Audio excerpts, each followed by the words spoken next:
everybody? Welcome to Drafters TV. I'm Ben Hauver, and today I'm bringing you the DFS rankings for Week 4 in the NFL. Today we're going to be taking a look at my top 55 ranked players on Drafters for Week 4. Keep in mind that these rankings aren't based on a salary cap format of DFS, more so the rankings that I would use when I'm jumping into the weekly snake drafts. They're more so raw projections over straight value, although they do weight positional scarcity quite a bit as well. Make sure you guys drop a like and subscribe to the channel if you're feeling especially generous. For this week's giveaway, we're going to be switching things up a little bit, transitioning away from the YouTube comments and moving over to Twitter.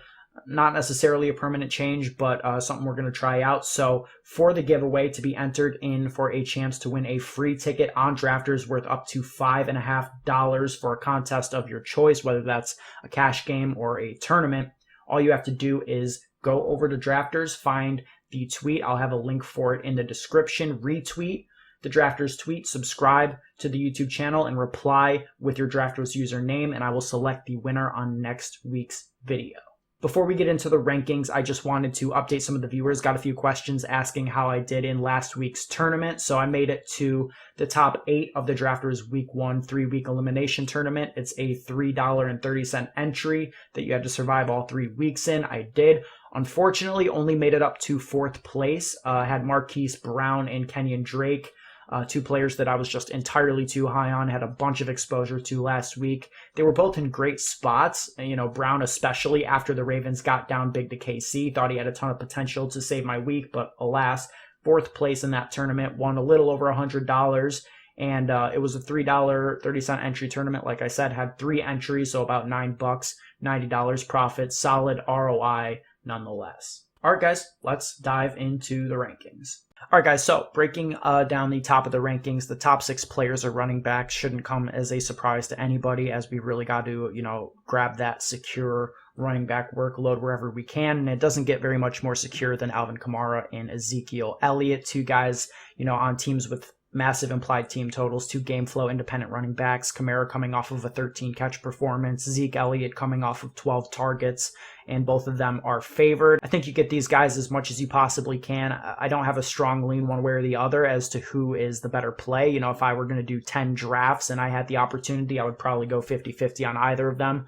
But, just because of Alvin Kamara's receiving usage on a full PPR site like Drafters, I think that, you give him the slight lean. His receiving numbers are just absolutely outrageous. I mean, he's a wide receiver 1 on the season as a running back. So just you got to go Kamara, I think, in this spot. Aaron Jones is the guy I've got at 3rd ahead of Dalvin Cook, who I've seen go ahead of him in a few of these drafts so far. I think you just have to lock down Aaron Jones. I mean, this is a guy who is the lead running back on a team with an implied team total with the highest on the slate, over 30. And, the Falcons aren't going to be able to stop him. The Packers are favored by over a touchdown. I think it's a positive game script for Aaron Jones. And if by some miraculous outcome they get down in the game, Aaron Jones is a phenomenal receiver. So we definitely have to look to get some exposure to Aaron Jones this week. This next tier, guys, I mean, they're about the same for me. I like all of them, and if you can get them as your running back 2, if some guys reach on wide receivers in these drafts, if you're in a smaller field format, then I definitely like trying to get these guys. Clyde Edwards-Helaire, game flow independent running back on the Chiefs, huge team total. Dalvin Cook, coming off of a career rushing week for him and gets to go against the Texans. That's super solid. And Jonathan Taylor, he had a disappointing week last week, but I'm not going to hold that against him. They just didn't play very much on offense. They didn't need to. The Jets were an embarrassment, and the defense scored 2 touchdowns, so there was just really no need. I think that Jonathan Taylor is going to be closer to the 28 touches that he saw in week 2 opposed to the 14 touches that he saw last week, and I'm definitely going to be looking to get back on the Jonathan Taylor bandwagon. So with the wide receiver 1s, I've got Calvin Ridley ranked number 1, and that's because I think that right now, at least when I'm recording this on Thursday, we're just not sure of the status of these 3 guys. Michael Thomas is practicing limited,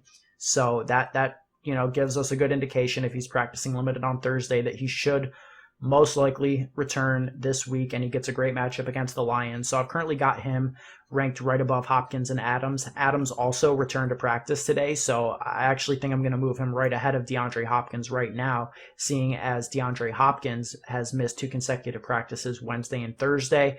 Definitely something to monitor. I mean, if he misses another practice on Friday, tomorrow, or today when you're seeing this video, then I'm going to be dropping him, several spots, probably below all these guys in the next tier. It would just be way too risky to have him ranked this highly, and frankly, I'm trying to avoid him. I won't be taking him here, but I think that the projection sort of leads you in that direction. It's just a ton of risk here taking him with a top 10 pick. That being said, Drafters does allow for swaps, so it's not like a death note. If you draft him and then he's ruled out, you can go back and pick up some guys, and there's definitely quality guys you can get in these drafts on the quote unquote waiver wire. So not totally opposed to getting the upside of Hopkins here. It's just the floor is extremely low, and that's why I've got Calvin Ridley ranked where I do. The Falcons are projected to be in a high-scoring game and playing, comeback. So I do love Ridley. I think he's the clear wide receiver 1. Julio should be back still, but I don't know. I mean, Ridley's targets are just unreal, and he's getting a ton of usage. So all about the Calvin Ridley exposure this week. And the next group of wide receivers is very, very enticing. I mean, these 3 guys were a conversation point last week. I'm going to be looking at these 2 Seattle guys because I think the target shares are just so consolidated in Seattle, and the Seahawks have an implied team total, I think, of 29.5 right now. And yeah, I just don't think that there's a player on the defense of the Miami Dolphins that can really run with either of these guys. So both of them are in great spots. Lockett's getting, a much better target share at this point, potentially boosted to what happened last week.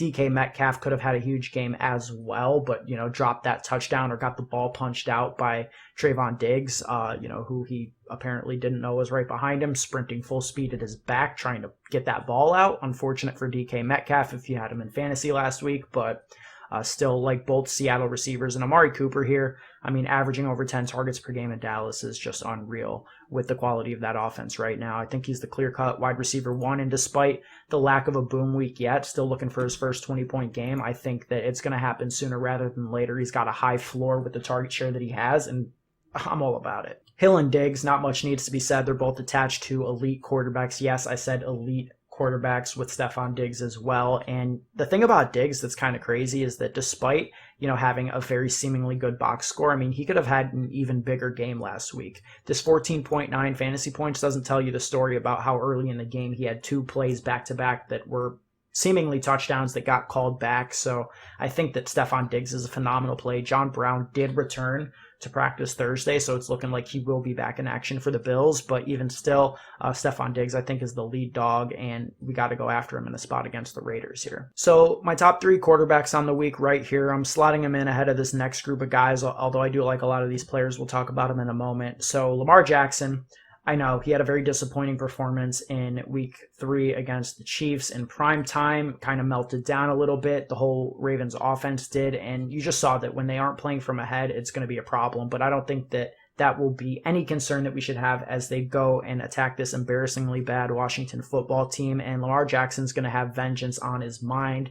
Sure, he didn't like getting smashed by the Chiefs in prime time, seeing all the memes of Mahomes and his wife holding, the baby photo with Lamar Jackson's face photoshopped on there, calling Mahomes his daddy and stuff. It's just like egregious, and I think he's going to drop some aggression out on the Washington football team. And then these 2 guys, I mean, the best 2 fantasy quarterbacks in football. I mean, they're all in the same tier for me, but Wilson, he's throwing more than 4 touchdowns per game, leading MVP candidate, should absolutely demolish the Miami team. And Josh Allen, I mean, look at this man. I mean, what can be said? He's a rushing threat. He's thrown for 300 passing yards in 3 straight weeks, and his offense is just clicking on all levels. Even when, they get up ahead, the defense isn't quite good enough to shut down the opposing offenses. So, Josh Allen's going to be a great play each and every single week. This next group of running backs, they're all super interesting. Love them as RB3s, as an elite group of running backs for your drafters teams, or as a running back 2, depending on your build. Austin Eckler, there's very few running backs in the NFL that have, double-digit target upside on a week-to-week basis. We just saw Austin Eckler have an insane game last week. 11 receptions coming off of, I think it was 12 targets, just, absolutely amazing usage for Austin Eckler. Josh Jacobs, Darrell Henderson ran through this seemingly tough Bills defense last week, and I think that we can look to him again. It's been a couple weeks since his blow-up week, so he's going to be falling in these drafts as people are getting off of him a little bit, and I think that that's a time that we buy. With Kenyon Drake, the matchup last week seemed like a phenomenal spot against Detroit, and it was, but his problem is that he's getting vultured by guys like Chase Edmonds in the passing game and by Kyler Murray, who's rushing a ton in scoring position. So that's hurt his value so far, but this Panthers defense is inexperienced and should not be able to hold Kenyon Drake down in this spot. I'm going to take another shot on him despite how he burned me as well as quite a few other people last week against Detroit.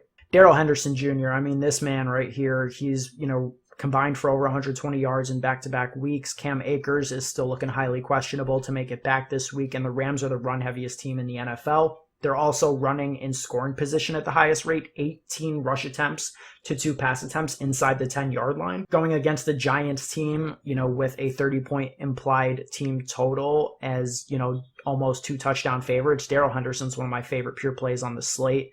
And he's definitely not going here. You can get him around pick 30, even 35 in some spots. So, if you take him here, you're definitely going to land him going by my rankings. But, I mean, you can even wait and get him in this range as well. And I think that you have to when you can. He's just such a phenomenal play this week. This group of wide receivers right here, it's a little bit difficult to sort through. I mean, Keenan Allen averaging 14.5 targets over the last 2 weeks since Justin Herbert took over. And, the Tampa Bay defense, I think, is going to cause a lot of problems for Herbert and the Chargers this week. But, I mean, those targets are just so safe. I would be more inclined to take Allen ahead of these two guys in a format that's like a cash game, or if it's one of the drafters tournaments where you move on the next week. So you're only trying to beat, like 4 or 5 people.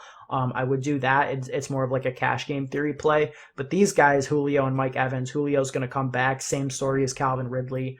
Although I do think that he's been usurped as the wide receiver 1 in Atlanta. I mean, he's still Julio Jones, and going against the Packers in a game that the Falcons are going to have to throw because that's all their offense can do right now. Absolutely love Julio. Mike Evans, Chris Godwin's out. Scotty Miller is likely to miss if I'm not mistaken, and Mike Evans just, a supreme target share going against the Chargers in that same game. Few more running backs here before we get into the tight ends, and that's Nick Chubb. Now, Nick Chubb is sort of a leverage play in the sense that everybody's expecting Cleveland to be trailing, expecting Cleveland to be passing, playing comeback mode, but there are definitely scenarios where, they get ahead early and they're able to run with Nick Chubb. Also, Kareem Hunt is quote-unquote going to try and play Sunday after sustaining a groin injury. I mean, the groin injury is not supposed to be serious, but I mean, it could potentially keep Kareem Hunt out of Sunday's action. And, Nick Chubb, he got passing game usage before Kareem Hunt joined the team, right? Last year, while Hunt was suspended, Chubb was averaging 4 targets per game through the first 9 weeks of the season. So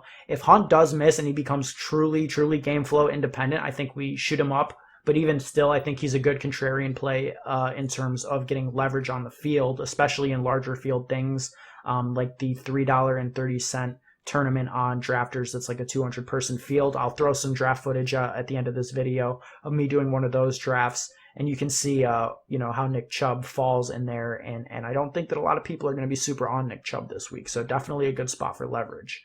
Mike Davis, I mean, with Christian McCaffrey out, Mike Davis is averaging 8 receptions per game, and that alone makes him extremely viable going against Arizona in a game they should be trailing. Mike Davis, very viable. Joe Mixon, it's a workload thing. I don't know. He's just been so disappointing this week, but going against the Jacksonville Jaguars, it's kind of like a spot where if you're not going to do it now, are you going to do it at all? Next up, we've got the tight ends, Travis Kelce, George Kittle, Darren Waller, Zach Ertz. It's like a reunion of the top guys from redraft, and I think that we look at this spot. Travis Kelce, amazing scoring environment in this game against the Patriots. I think that, Kelce is just, it is what it is. He's the tight end 1 each and every week until proven otherwise. George Kittle is fully healthy and ready to come back. He's going to be playing Sunday Night Football against the Eagles, and this team is beaten up.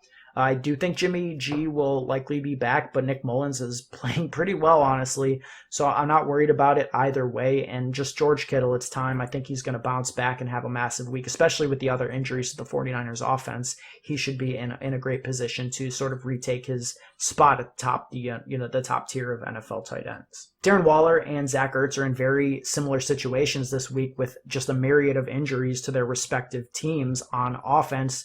Brian Edwards ruled out, Henry Ruggs highly doubtful. I mean, Darren Waller is a extremely safe bet to lead the Vegas Raiders in targets. The downside with Waller this week is that the Bills have one of the most athletic linebacking cores in the NFL, and they're just super fast, super good at shutting down tight ends, even guys as good as Waller. That being said, I mean, this is a guy, he's probably going to see 10 to 12 targets in this spot, and I think that, you got to take a shot on him in these leagues. Zach Ertz, same deal. I mean, the Eagles are just riddled with injuries. Alshon Jeffrey looked like he might have returned, was limited Wednesday, but he did not practice on Thursday, so he's likely out. Jalen Reagor out. Deshaun Jackson, hamstring injury, not sure about that yet. Dallas Goedert out. I mean, Zach Ertz, 10, 12, 15 targets this week. I'm not sure. In fact, he might even be a better play than Darren Waller going against the, 49ers defense that is so injured at this time. This is sort of the last tier of running backs that I want to be looking at in terms of these drafters' drafts. David Johnson, hasn't been super amazing to start the year, but the Texans, as everybody is pretty much aware at this point, just got dealt an absolute terrible hand in terms of their start to the season schedule. Had to go against KC, Baltimore, and the Steelers. Just a super tough run. If there's a such thing as a get-right spot, it's going to be against this terrible Vikings defense. So David Johnson, I think, has a good chance to bounce back right now. He's just playing a ton of snaps on offense.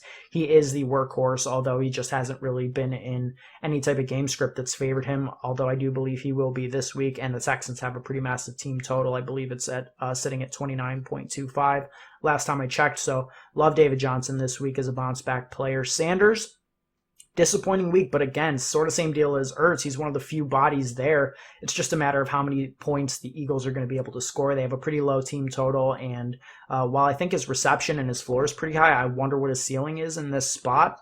But he's a talented guy, and he's got a secure workload. So, I mean, you do have to draft him. He's definitely a player that you look to. And James Robinson, much like Joe Mixon in that game, is just in a great spot. These are two teams that are going to have success on the ground against one another. And James Robinson quietly is becoming game flow independent. I mean, you see that he's getting the workload on the ground, and then in the game that they're playing from behind against Miami, 11 attempts, but still 6 receptions for 83 yards. I mean, this is a dual threat running back. He wasn't on a lot of people's radars, but it's time to start viewing him for what he is, game flow independent with a decent amount of upside. Mark Andrews is the tight end that I've got at 5, and I do think that you can draft him. He's got a ton of upside. He didn't play very well in that spot against KC. Very surprising that in a game where Lamar Jackson was, playing from behind, that Mark Andrews wasn't able to capitalize. I mean, he had a drop touchdown, had a few other drops. It was just an ugly game for Mark Andrews. And the reason why he's so much lower than the other guys is he just doesn't have the receiving upside in that offense, especially in a game against Washington where, you expect Baltimore to just roll over them and be able to run the ball as much as they want. I don't know. Mark Andrews is a hard pill to swallow this week, but he is a threat for 2 touchdowns in any spot. I mean, they do look to him a ton in the red zone. Wide receivers. I mean, these guys are incredibly difficult to sort through, and I would be happy with just about any of them or all of them. And it's a matter of, I think, looking at the roster you're on. Did you go safety, drafted Keenan Allen, so maybe a lower ceiling but a really high floor? Then, I might look to somebody like Will Fuller in this spot who has a lower floor but a higher ceiling, which just balances out your roster. If I need safety, then I might look to these guys, Adam Thielen and Kenny Golladay. DJ Moore is going to be one of the most popular players across every DFS site this week, and he's primed for a bounce back. Coming off of a disappointing week last week, he's still leading the Panthers wide receivers in targets, and going against Arizona, I mean, Patrick Peterson, not that guy anymore. DJ Moore should have a really good spot. Odell Beckham Jr. I mean, like Joe Mixon, it's kind of now or never. If you're not going to do it in this spot with the Dallas Cowboys down 2 of their top 3 defensive backs, in a game where the Browns should be trailing, Odell Beckham Jr., still dominating in share of his team's targets, 26%, still dominating in market share of air yards on his own team, 7.3 targets per game, the clear-cut wide receiver 1 in Cleveland. He's got to do something this week. He just absolutely has to. I think if he doesn't this week, then we pretty much just fade him for the rest of the year. But I am willing to take a shot on Odell Beckham, and he's falling in these drafts. People are not excited about Odell Beckham. They've been burned by him too many times, and I think that it's time to be on the Odell Beckham train.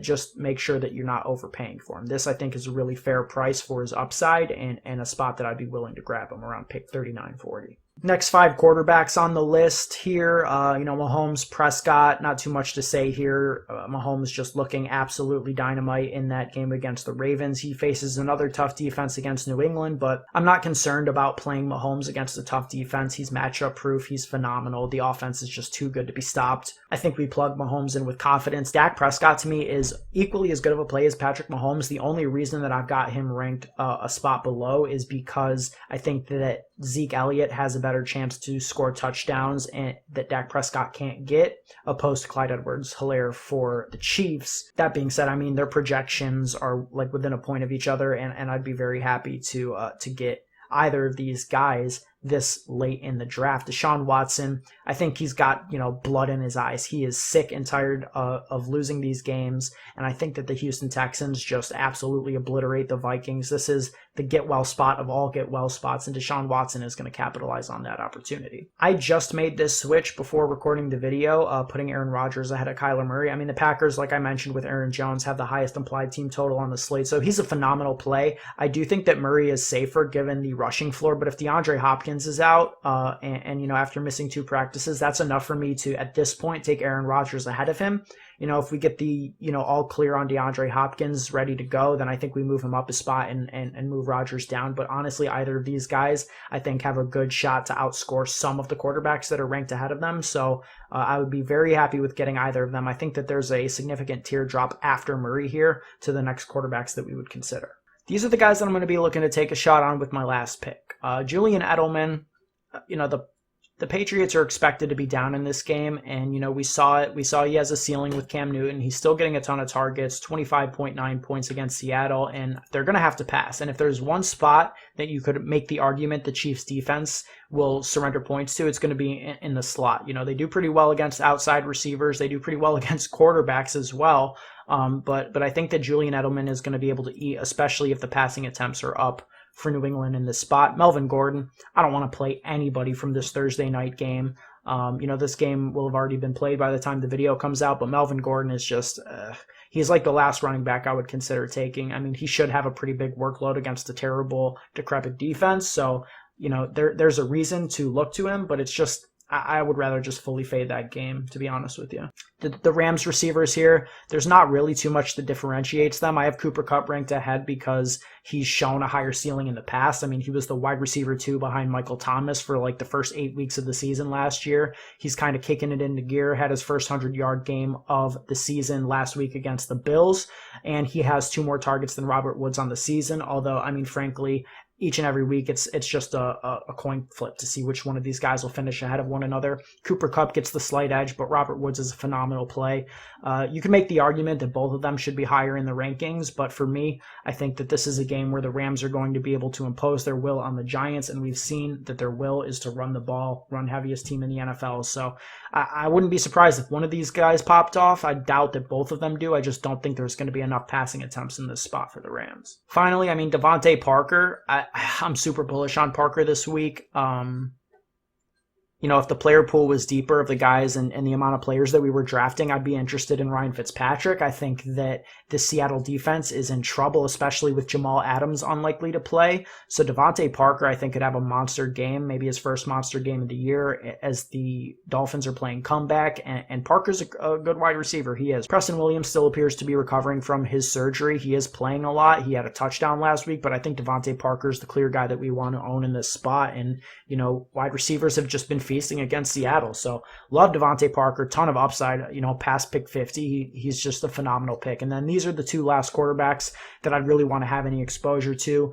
Cam Newton is safe. He's very safe. He's getting, just a ton of rushing equity. He's getting goal line rushing work. And I do like him in this spot, but I think the Patriots and the way that Cam Newton sets up the best is when they're playing from ahead. We just saw the Chiefs limit Lamar Jackson and what he was able to do on the ground. And if Cam isn't doing it on the ground, it's shaky. And the team total on the Patriots is like a full touchdown lower than some of the other guys, like the Texans. It's more than a full touchdown lower than the Packers. So that's why he's sort of ranked below that other tier of guys. But I mean, just the rushing equity still makes him an interesting pick. And Matt Ryan playing from behind, going to throw for 300 yards. Calvin Ridley and Julio Jones stacks are definitely high upside stacks in tournaments with Matt Ryan, and he's basically going, undrafted or at the very end of these drafts. So I do like Matt Ryan, playing comeback mode against the Packers. Last but not least, Mr. Irrelevant, Marquise Brown.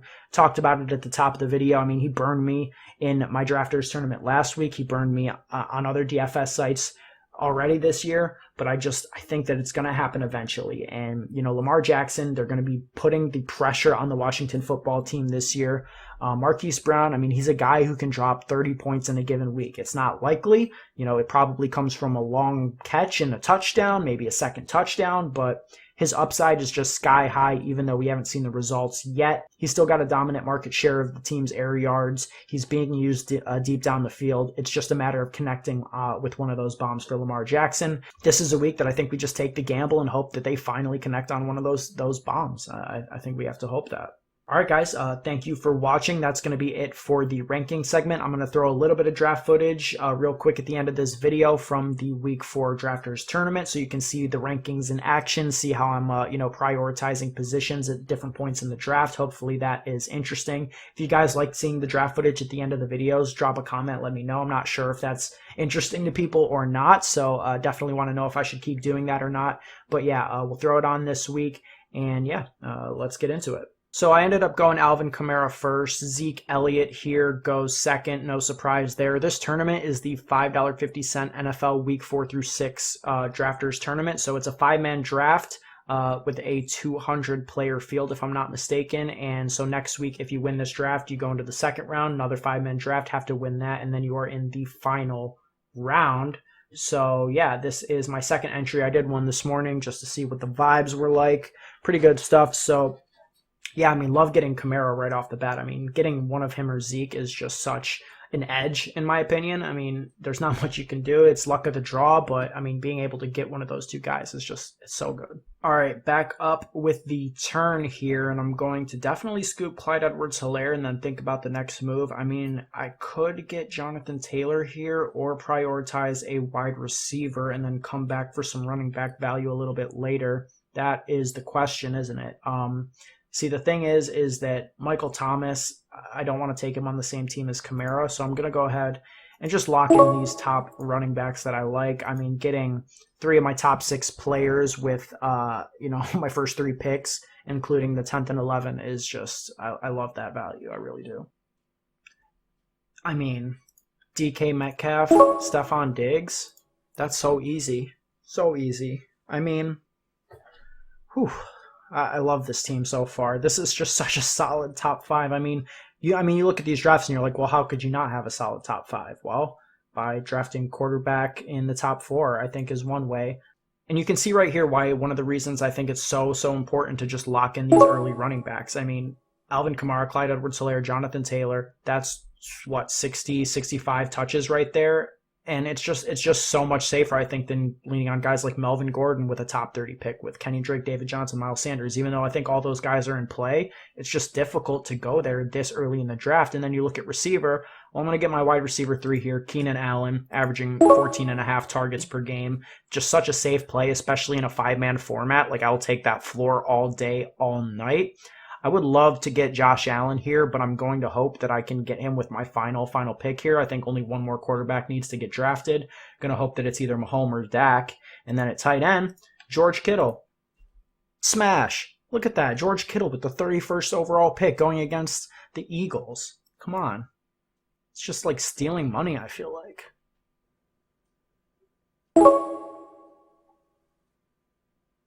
Of course this dude takes Josh Allen ahead of Mahomes and Prescott when I'm trying to get my Diggs stack. That is just insane.